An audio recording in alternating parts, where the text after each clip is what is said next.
Hello friends, welcome to our channel. Already మీరు Niagara falls videos చూశారు కదా. So night view and day view, తర్వాత side view అంతా కూడా చూసాం కదా. సో తర్వాత ఏంటంటే మేము నైట్ హోటల్కి వచ్చేసి తర్వాత రోజు పొద్దున బ్రేక్ఫాస్ట్ హోటల్లోనే చేసామన్నమాట. ఇవన్నీ మనం తినలేములేండి, కాకపోతే ఏదో ఇంకా ఆకలికి ఏదో ఒకటి తినాలి కాబట్టి ఏదో కొంచెం కొంచెం వేసుకున్నాం అనమాట. సో సన్నగా పొడుగ్గా ఉంది, వాటిని ఏదో అంటారు, అబ్బా మర్చిపోయాను, మాకు తెలియక మేము తినేసాం. ఆ తర్వాత ప్రణవ్ తర్వాత చెప్పాడు ఇది పంది మాంసం అని, అబ్బో అనుకున్నాం. సో అలా ఉంటుంది అనమాట. ఇక్కడ ఎక్కువగా ఇవే ఎక్కువ వాడుతూ ఉంటారు హోటల్స్లో కూడా. తర్వాత మేము బయలుదేరాం మళ్ళీ అన్నవాళ్ళ ప్లేస్కి. సో వెళ్ళే దారిలో ఇంకా మీకు చాలా చూపించాలనుకుంటున్నాను.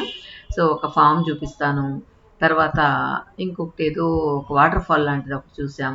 సో ఆ వ్యూ కూడా చాలా బాగుంది. డ్రింకింగ్ కాఫీ, సెకండ్ వచ్చి ట్రావెలింగ్, మూడోది ఏంటంటే ట్రావెలింగ్ అంటే ఇష్టం లేదు, అవైలబుల్ ఇష్టం. మూడోది ఏంటంటే ట్రావెలింగ్ అండ్ డ్రింకింగ్ కాఫీ అంట.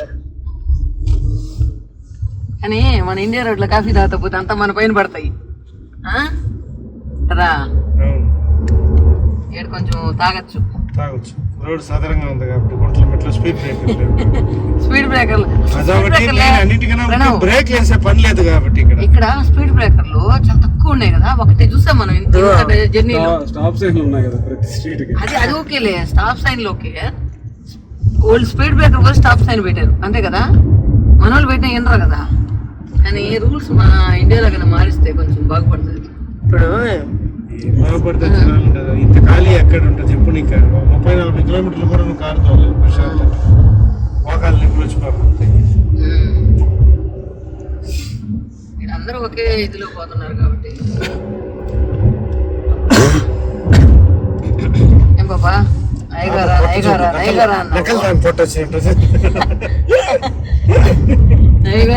అన్నావు. Your dreams comes true. Your dream because of your అన్న. ఎందుకంటే నేను అడిగా కాబట్టి. తెలియకుండా ప్యారిస్ చూసింది, లే లడాక్ చూసింది, అమెరికా చూసింది. అంతే, లే లడాక్ లో పాపకు మంచి ఎక్స్పీరియన్స్. ఒక పక్క ఫ్రీజ్ అయిపోయి నీళ్ళు, ఒక పక్క బాత్రూమ్ పరిగెత్తడం.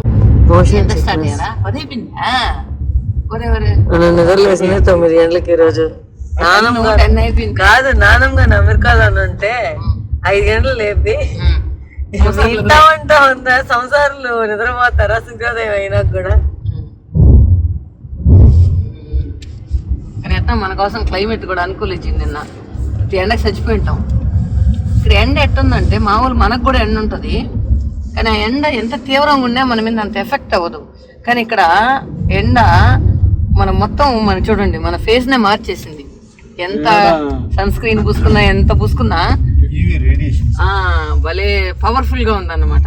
ఫస్ట్ ఏంటంటే ఆల్టిట్యూడ్ ఎక్కువ, ఇండియా కన్నా హైట్ లో ఉంటాం మనం. తర్వాత ఏంటంటే ఓజోన్ లేయర్ ఎప్పుడో పోయింది. ఎన్ని వెహికల్స్ 4 times ఎక్కువ ఇండియా కన్నా ఇక్కడ కార్స్. సో పొల్యూషన్ వల్ల సగం పోయింది ఇప్పుడు, లాంగ్ బ్యాక్ గాన్. అదే ఒక రోజైతే బీచ్కి పోయాం. అమ్మో అసలు మొత్తం సాయంకాలం వచ్చేటప్పటికి మొత్తం సన్ స్క్రీన్ ఎంత పూసుకున్నా సాయంకాలం వచ్చేటప్పటికి ఒళ్ళంతా మంటలు. మా అన్నకి మా వారికి అయితే బట్టపురి కూడా మంటపుడి రేనా బట్టపురి మంటపుడి పోతుందిరా అంట. ఒకరికొకరు చెప్పుకున్నారు.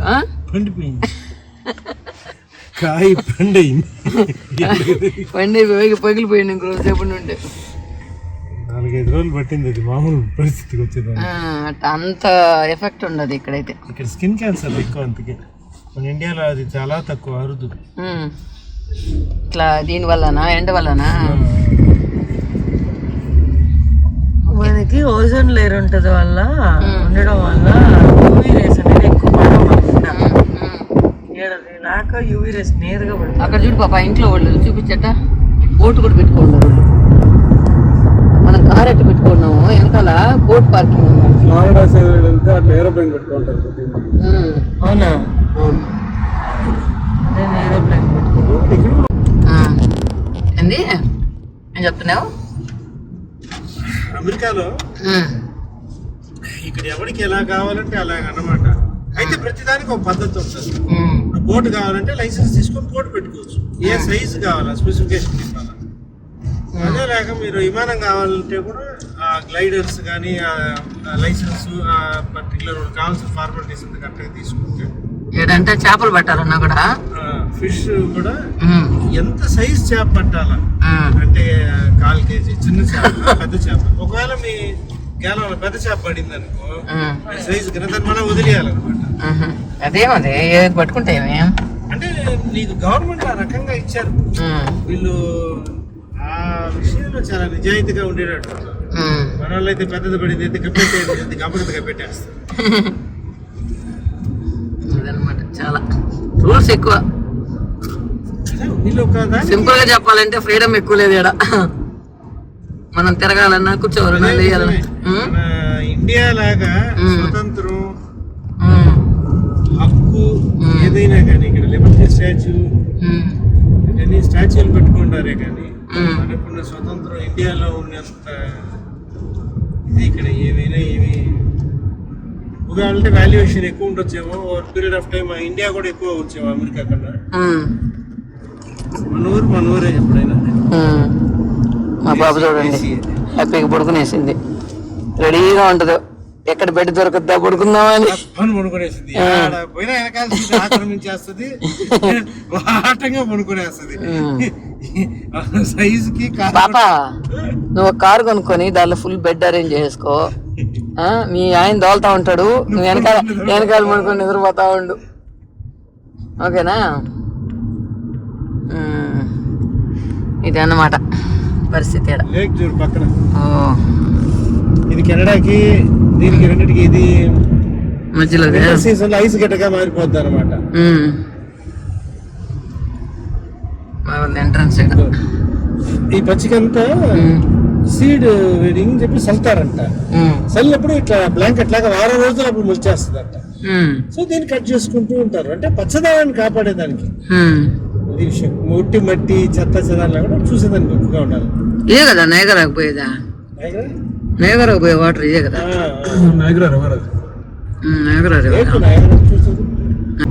ట్రైను రైల్వే ట్రాక్ పక్క పక్కగా ఏ గట్టులు ఏమంటారా ఎత్తులు లేకుండా ఫ్లాట్ గా రైల్వే ట్రాక్. ఎవడు పడాలని వాడు వస్తే వాటర్ బోట్లు తీసుకొచ్చి అక్కడ ఆపుకుంటాడు. పార్కింగ్ బోట్ పార్కింగ్ ఇంటికి తీసుకెళ్ళిపోతారు కూడా. ఇంటికి కింద ఇది ఉంటదేమో ట్రాలీ. అంతే, కింద చక్రం ఉంటది, కారుకి తగిలించుకుని వెనకాల కానీ బాగా ఎంజాయ్ చేస్తున్నారు అనమాట వీళ్ళు లైఫ్ ని.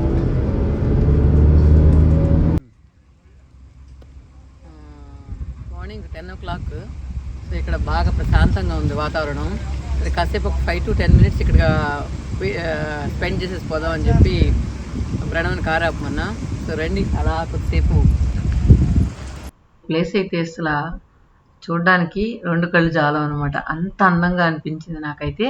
తర్వాత ఇది వచ్చి మనం నయగరా ఫాల్స్ చూసాం కదా, దాని బ్యాక్ వాటర్ అనుకుంటా. ఇట్లా జస్ట్ ఒక కాలువలాగా వచ్చింది. దానికి మనోళ్ళు ఏంటంటే జస్ట్ వుడ్తో బ్రిడ్జ్ లాగా చేసేసారు. సో ఈవినింగ్ అలా సాయంకాలం అట్లా దీని మీద నిల్చొని కాసేపు ఆ ప్రకృతిని ఆస్వాదించేలాగా ఇలా పెట్టున్నారనమాట. ఈ వుడ్ పక్కన కొన్ని పడిపోయి ఉన్నాయి చూడండి. ఆ లాస్ట్ వరకు వెళ్ళి మొత్తం గ్రీనరీ, వాటర్ కూడా గ్రీన్గా ఉన్నాయి. సో ఇక్కడ మనం అంతా ఫోర్స్గా చూసాం నయగరా వాటర్ ఫాల్స్ని. ఇక్కడ మాత్రం కూల్గా ఉన్నాయి అన్నమాట. పోదామా వద్దా అన్నట్లు ఉన్నాయి.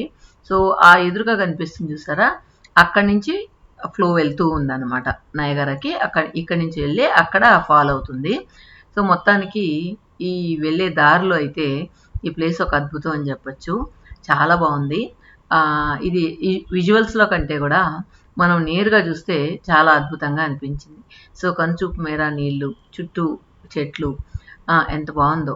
కానీ వాటర్ ఫోర్స్ చూసారా, మనకు అంత కనిపించట్లేదు కానీ ఇక్కడ మాత్రం కొంచెం ఫోర్స్గానే పోతూ ఉన్నాయన్నమాట.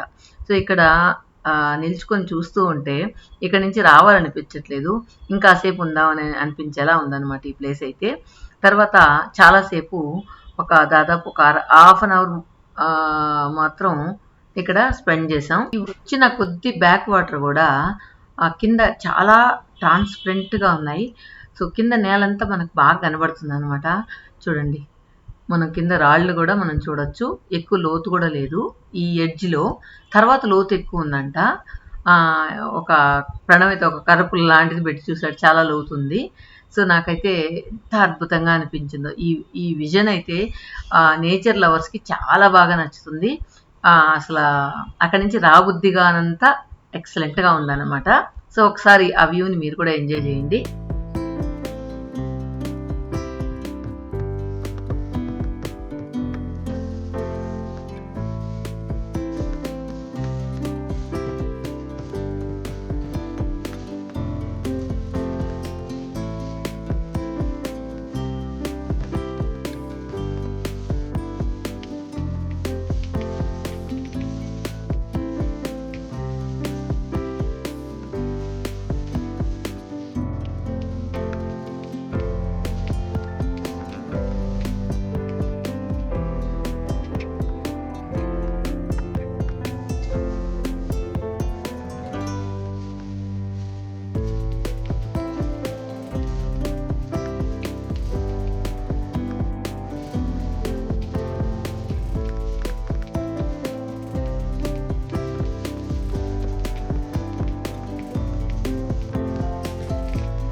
ఇక్కడ మనం వెళ్తూ ఉంటే అంబులెన్స్ కానీ ఫైర్ ఇంజిన్ కానీ రోడ్డు మీద వస్తే మనం సైడ్కి పెట్టేసుకోవాలంట. మనమైతే దారిస్తాం, కానీ వీళ్ళు ఎట్లా కాదు, కంప్లీట్గా సైడ్కి వచ్చేసేయాలి. దానికి ఫ్రీగా వెళ్ళేలాగా చేయాలన్నమాట. ఎంత ఇదిలో ఉన్నా సైడ్కి వచ్చేయాలంట. సో అలాగే ఇప్పుడు ఒక ఫైర్ ఇంజిన్ వెళ్తూ ఉంది, మేము సైడ్కి వచ్చేసాం.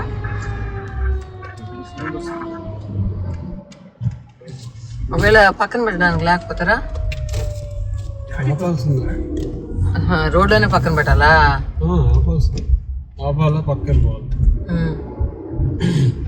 అది ఆడపోతున్నా, వాడికి ఏం తెలుసు, ఏడ తగలబడి ఉంటుంది పోతుంది.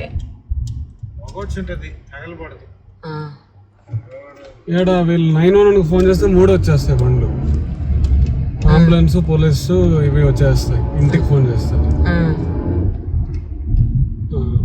అందువల్ల ఒక గవర్నమెంట్ లెక్క ప్రకారం 3 నిమిషాల లోపల 5 నిమిషాల లోపల ఉండాలంట.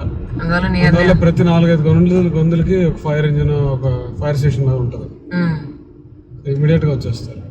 ఫైర్ యాక్సిడెంట్ మనకైతే దొంగలు పడి 4 నెలల కుక్కలు మురికినట్టు వాళ్ళ అంబులెన్స్ అయినా పాపం ఆ ట్రాఫిక్ లో ఏడ క్లియరెన్స్ ఇస్తున్నారు పాపం. మన వాళ్ళ క్లియరెన్స్ లేనప్పుడు ఇంకా ఎయిర్ వాడుకోవాలా, మన వాళ్ళ ఎయిర్ అంత డెవలప్ అవ్వకపోతే అది కాస్ట్లీగా ఉంటే ఏం చేస్తాం?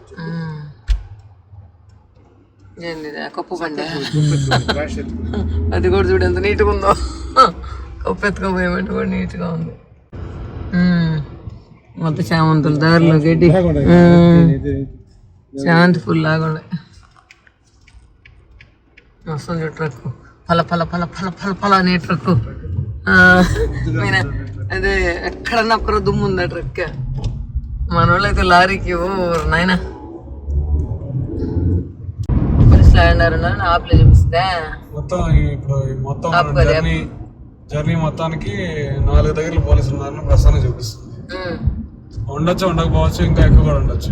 అదే సరే, మనం ఇప్పుడు ఫస్ట్ పోలీసుని రీచ్ అవ్వడానికి ఎంతసేపు పడుతుందా? పట్టద్దు, ఇంకొక గంట 1.5 గంట సేపు. అంత దూరంలో ఉండారా? సరే చూద్దాం కరెక్ట్గా అక్కడ ఉండారా లేరా అని. ఇప్పుడు మూవ్ కూడా అయిపోయింది చెప్పలేము, ప్రస్తుతానికైతే ఉండరు. అంటే దారిలో పోయే వాళ్ళు చూసింటారు కదా, ఇక్కడ యాప్ లో ఇన్ఫార్మ్ చేస్తుంటారు ఉండరు అని. ఒకరికొకరు హెల్పింగ్ చేసుకోవడం అనమాట ఇది. అట్లాంటిది.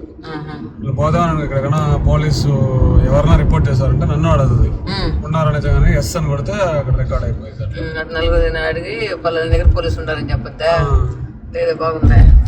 మళ్ళీ ఒక పోలీస్ కార్ అక్కడి నుంచి మూవ్ అయిపోతే మళ్ళీ అడుగుతుంది ఉన్నాడా లేదా, లేదని చెప్తే తీసేస్తారు.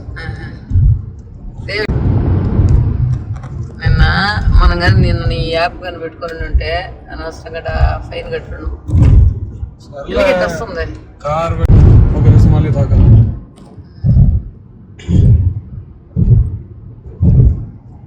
ఇండియాలో కూడా అంతే కదా.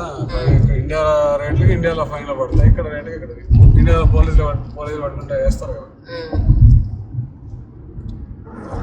ఇక్కడ డ్రంక్ అండ్ డ్రైవ్ అయితే మనకు ఫైన్ వేసి వదులుతారు, ఇక్కడ మొత్తం క్యాన్సిల్ చేసి పడేస్తారు కదా, అంత స్ట్రిక్ట్ గా ఉంటారు కదా. జైలు వేస్తారు, felony అది. అటు వేస్తేనే మాట వింటారు ఎవరైనా కదా. ఇప్పుడు మీరు ఎన్ని ఇది చేసినా అన్నీ దానిలో రికార్డ్ అవుతాయి కాబట్టి మీ లైసెన్స్ మీద ఎఫెక్ట్ అవుతుంది కాబట్టి అందరూ కూడా కొంచెం ఒళ్ళు దగ్గర పెట్టుకొని చేస్తారు కదా. కొన్నిసార్లు మనం ఎంత ఇదిగా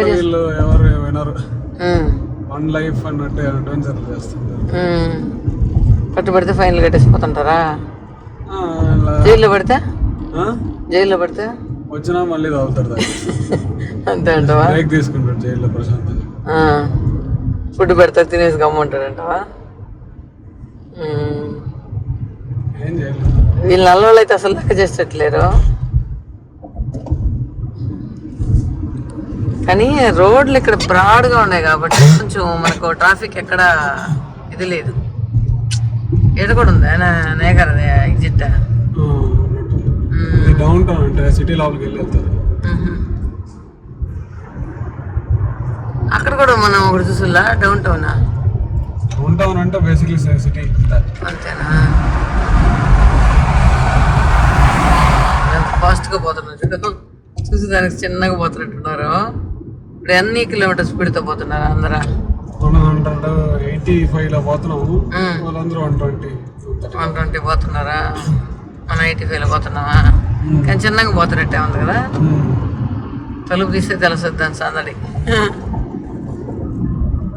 బఫెల్లో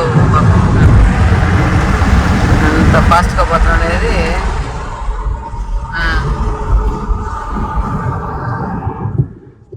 అద్దాలు తీస్తేనే తెలుస్తుంది అనమాట, లేకపోతే చిన్నగా పోతున్నట్టు అనిపిస్తుంది. ఈ రోడ్ డిజైన్స్ కూడా అట్లా ఉంటాయి, ఎక్కువ టర్నింగ్లు ఉండవు, గ్రేడియంట్ ఎక్కువ ఉంటుంది ఇండియాలాగా. మనం హై స్పీడ్ లో కూడా ఏం తెలియదు. స్ట్రైట్ రోడ్ లో ఇండియాలో కూడా హై స్పీడ్ లో వెళ్ళినా మనకి ఏం అనిపించదు, కూడా అంతే. నువ్వు ఇప్పుడు ఇండియా ఇప్పుడు సిటీకి రైట్ తీసుకోవాలంటే అక్కడ ఆపేసి రైట్ తీసుకోవాలి మనం. ఇక్కడ ఏంటంటే ఫుల్ రౌండ్ అబౌట్స్ ఉంటాయి అన్నిటికీ. అంటే ఒకేసారి 90 డిగ్రీ టర్నింగ్ ఉంటుంది ఇక్కడ, అంతా ఇట్లా తిరుపతి. ఇంకోటి ఏదైనా తప్పినా అనుకో అస్సామే ఏడవ పోయి తిరుక్కు రావాలా, అంతే కదా. ఎంత టాప్ డ్రైవర్ అయినా ఇండియాలో ఇక్కడికి వచ్చినా కొన్ని రోజులు పడుతుంది అడ్జస్ట్ అవ్వడానికి, అంతే కదా. ఎగ్జిట్లు ఫాలో అవ్వాలి, చాలా డిఫరెన్స్ ఉంటుంది. నీకు ఎన్ని రోజులు పెట్టిందా? ఎన్ని రోజులు అంటే అప్పుడు కారు అప్పుడు లేదు కదా, ఎప్పుడో రెంట్ తీసుకుని అడవుడు తోలేడు కాబట్టి 2-3 సార్లు అలవాటు అయిపోయింది. ఇక్కడంతా పర్లేదు. న్యూయార్క్ సిటీలో అంతా ఏంటంటే పక్కనే 4-5 ఎగ్జిట్లు ఉంటాయి. మ్యాప్ ఏమంటే ఇట్లా బొమ్మని చూపిస్తుంది, కరెక్ట్గా ఎగ్జిట్ నంబర్ కూడా కొన్నిసార్లు బోర్డు మిస్ అయినా అంటే ఇంకా మిస్ అయిపోయింది. ఇక్కడన్నీ ఎగ్జిట్ అని ఉంది కదా, మనం పోవాల్సిందంతా కూడా ఎగ్జిట్ నంబర్ అంటా ఉంది. కానీ మనం మామూలుగా ఏంటంటే నిన్న 8 hours జర్నీ చేసాం కదా, మామూలుగా 8 అవర్స్కి బాగా అలసిపోతాం, కానీ ఓకే అంత మరీ రెస్ట్లెస్ అనిపించలా. ఇంకా మనం ఆడాడి తిరిగాం కాబట్టి టైర్డ్ అయిపోయినాం, కానీ మామూలుగా అయితే జర్నీ అంత ఓనే అని అనిపించలా. చూడండి, ఎగ్జిట్ నెంబర్ 54లో పోవాలి. ఇక్కడ మ్యాపులు లేకపోతే పరిస్థితి ఏందిరా? ఒకప్పుడు అందరూ ఇవన్నీ గుర్తుపెట్టుకొని పోయేవాళ్ళంట. ఎట్లా? రూట్ నంబర్లు. అప్పుడు సస్మోహన్ చెప్పాడు ఒక ప్రింట్అవుట్ తీసుకొని పోయేవాళ్ళం అనేసి. అయినా కష్టం కదా. ఏం కష్టం కదా, కరెక్ట్గా రూట్ నంబర్లు మనం పేపర్లో ఉంటే మనం ఈజీగా రావచ్చు. కానీ ఇప్పుడు కన్ఫ్యూజన్ ఉండదు అక్కడ. ఓకే, ఇప్పుడు గూగుల్ అమ్మ తల్లి వల్ల ఎగ్జిట్ నంబర్ తో కూడా రాసేసుకుంటే ఇంక మనకి ఎక్కడ ఇబ్బంది ఉండదు. ఇప్పుడు గూగుల్ అమ్మ వల్ల అందరూ ఎక్కడికైనా సరే తెలవాల్సిన అవసరం. ఇంకా రాబోయే రోజుల్లో ఇంకా ఈజీ చేస్తారు చూడు కావాలంటే. ఇంకా ఇప్పుడు మనం అప్పటికి ఇప్పటికి మనం కొంచెం ఇది మారింది కదా, అలాగే ఇంకా కార్లు రోడ్లు ఇంకా ఇది చేయడం, కార్లు ఇంకా ఫాస్ట్ పోవడం, ఏందో ఏదైనా స్టెప్ బై స్టెప్ మారుతూ ఉంటుంది కదా జనరేషన్ వైజ్. అట్లా ఇప్పుడు చూడు కారు లేకుండా డ్రైవర్ లేకుండా కారు వచ్చింది, అలాగే ఎక్కేసి పడుకున్నామా స్మూత్గా ఎంతసేపట్లో అది వెళ్ళిపోతుంది. ఇప్పుడు కూడా బెంగళూరు చెన్నైలో కూడా ఉంది ఒకటి అన్నారా, ఇది క్యాబా ఇప్పుడే డెవలప్ చేస్తా ఉన్నారు. కమర్షియల్ గా ఏదో వదలలేదు. ఒక అని చెప్పింది, వచ్చి కరెక్ట్గా ఉండి దగ్గర ఆగింది, ఎక్కింది, మళ్ళీ ఆమె అడ్రస్ అయి కొట్టినాక. కాకపోతే కొంచెం చదువుకోని వాళ్ళకి కొంచెం కష్టం. కరెక్ట్ గానే పోతాయి, మన వాళ్ళు కరెక్ట్ గా పోరు కదా, చూస్తారు దాన్ని. ఏం చేస్తాం, చూడకుండా ఫోన్ చూసుకుంటా ఆవిడ అదేం చేస్తుంది, అది కరెక్ట్ గానే పోతుంది. ఇంకోటి ఎట్లాంటివి కనిపెట్టాలంటే ఏది గుద్దుకోకూడదు, అట్లా కనిపెట్టాలా. ఒకటి దగ్గరికి పోతేనే మ్యాగ్నెటిక్ అంటుకోకూడదు అనమాట దానికి, అట్లా నిలిచిపోవాలి. అట్లా చేస్తే మ్యాక్సిమం యాక్సిడెంట్స్ అవాయిడ్ చేయొచ్చు. కనిపెడతారు చూడు కావాలంటే, నెక్స్ట్ ప్రణవ్ పిల్లకాయల జనరేషన్కైనా కనిపెడతారు గుద్దుకోకుండా. ఎంత ఫ్లైట్లో వెళ్ళిపోయినా ఫ్లైట్లో కూడా ఎన్నో ఉంటుందా మనిషి మాత్రం సూట్ తగిలించుకొని ఫస్ట్ ఏరోప్లేన్ కనిపెట్టిన డిడాలస్ ఇకారస్ లాగా ఏదో ఒకటి వేసుకొని ఎగిరి వెళ్ళిపోతాడంటవా? ఏదో ఒక మిషన్ లాంటిది మనం ఒంటికి పెట్టుకుంటే యాడ కావాలంటే ఎగిరి వెళ్ళిపోవచ్చు అంటవా? తెలుసా నీకు ఆ ఫ్లైట్ కనిపెట్టింది ఎవరైనా? నేను 7th స్టాండర్డ్ 6th స్టాండర్డ్లో చదువుకున్నాం. డిడాలస్ అండ్ ఇకారస్ ఫస్ట్ వాళ్ళు ఫ్లై చేశారన్నమాట రెక్కలు కట్టుకొని.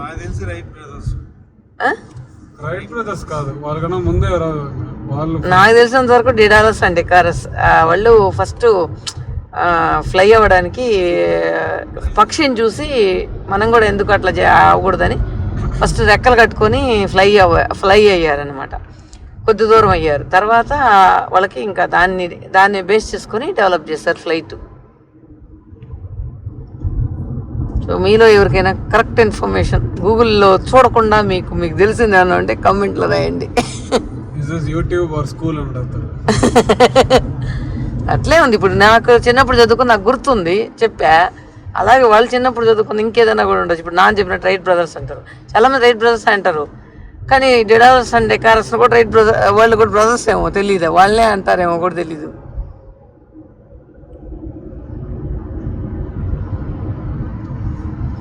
అదే కథ. సో నెక్స్ట్ పోలీస్ పాయింట్లో చూద్దాం నిజంగా ఉన్నాడా లేదా వెళ్ళిపోయినాడా అనేది. నేను పోలీస్ జీప్ మనల్ని ఫాలో చేసినప్పుడు వీడియో తీలా అని టెన్షన్ పడిపోయినా కానీ వీడియో తీసి ఉండాల్సింది. ఆ టెన్షన్లో నేను తీలా, అయ్యో దాకా ఫైన్ పడిపోయిందని. దేవుడి దగ్గర తక్కువ ఫైన్ అయితే బాగుండు, $400 అయితే చాలా అయిపోద్ది. కామనే, అది ఎట్లా రా బాధ లేకుండా ఎలా ఉంటుంది? అనవసరంగా డబ్బులు కడితే చెప్పు. మనం పోయి మనం చేసిన తప్పుకు మనం అనుభవించాలి. స్పీడ్ పోయినాం కడతాం,